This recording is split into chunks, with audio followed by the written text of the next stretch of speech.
आइए जानते हैं बजरंग बाण के कुछ फायदे। कलयुग में सबसे चर्चित, प्रभावशाली व शीघ्र प्रसन्न होने वाले देवता हनुमान जी हैं। हनुमान जी की आराधना करने के कुछ नियम हैं जिनका पालन करना जरूरी होता है।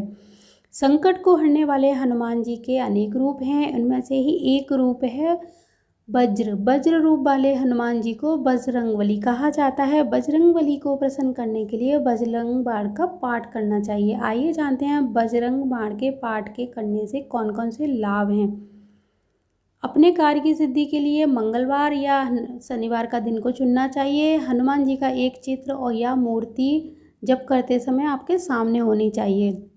बैठने के लिए एक कुशा का आसन होना चाहिए। अनुष्ठान करने के लिए शुद्ध स्थान होना चाहिए। शांत वातावरण होना चाहिए।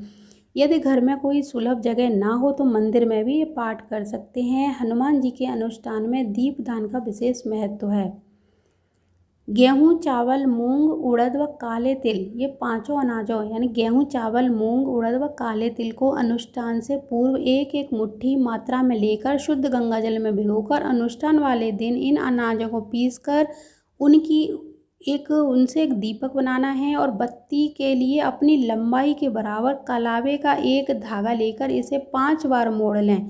हनुमान जी को गूगल की धुनी सबसे प्रिय होती है। इस प्रकार के धागे की बत्ती बनाकर उसे सुगंधित तेल में डालकर प्रयोग करें।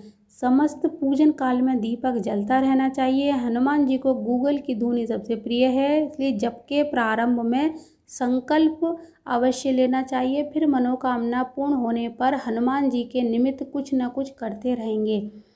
अब शुद्ध उच्चारण से हनुमान जी की छवि का ध्यान करते हुए हनुमान जी पर पूरा फोकस करिए और बजरंग बाण का पाठ करना शुरू कर दीजिए। यदि आप शत्रुओं और विरोधियों से बहुत ज़्यादा परेशान हैं तो प्रत्येक मंगलवार को 11 बार बजरंग बाण का पाठ करें।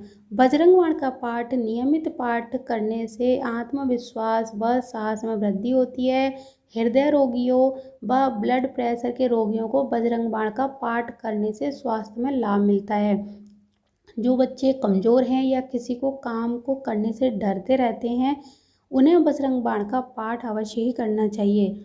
अगर हर काम में अड़ंगे लग रहे हैं तो शनिवार को 21 बार बजरंग बाण का पाठ करने से फ़ायदा होता है। अगर आप कहीं साक्षात्कार के लिए जा रहे हैं तो 5 बार बजरंग बाण का पाठ करके जाइए, सफलता मिलेगी। यदि आपके व्यापार में निरंतर हानि हो रही है तो आप अपने व्यापार स्थल पर लगातार 8 मंगलवार तक बजरंग बाण का पाठ करते रहिए या फिर किसी योग कर्म कांडी से ये पाठ कराएंगे तो आपको काफ़ी लाभ मिलना शुरू हो जाएगा। अगर आप किसी विशेष मनोकामना के लिए पाठ कर रहे हैं तो संकल्प के द्वारा ही ये पाठ करें। और अगर आप ऐसे ही करना चाहते हैं, रोज़ की पूजा में बजरंग बाण के पाठ को शामिल करना चाहते हैं तो किसी भी शुक्ल पक्ष के मंगलवार या शनिवार से शुरू कर दें। अगर आप किसी कामना के लिए करते हैं तो आपको संकल्प लेना ज़रूरी होता है। और अगर आप ऐसे ही सिर्फ हनुमान जी के आशीर्वाद के लिए पूजा करना चाहते हैं या अपने मन की खुशी के लिए तो आप ऐसे ही कर सकते हैं बिना संकल्प के। तो बजरंग बाण का पाठ आप कहीं से भी डाउनलोड कर लीजिए, किताबें मिलती हैं धार्मिक, वहाँ से ले लीजिए और इस पाठ को करना शुरू कर दीजिए। विधि मैं आपको पूरी बता चुकी हूँ। बजरंग बाण का पाठ सभी प्रकार के सुख देने वाला है। जो भी व्यक्ति सच्चे मन से ये पाठ करता है हनुमान जी उस पर बहुत ही जल्दी प्रसन्न होते हैं और उसको कभी संकटों से घेरे नहीं रखते, हमेशा संकटों से बचाते हैं, उसके चारों तरफ एक सुरक्षा कवच बनाते हैं। ये मेरा विश्वास है, आप इसको करिए, आपका विश्वास भी मेरे विश्वास की तरह अटल हो जाएगा।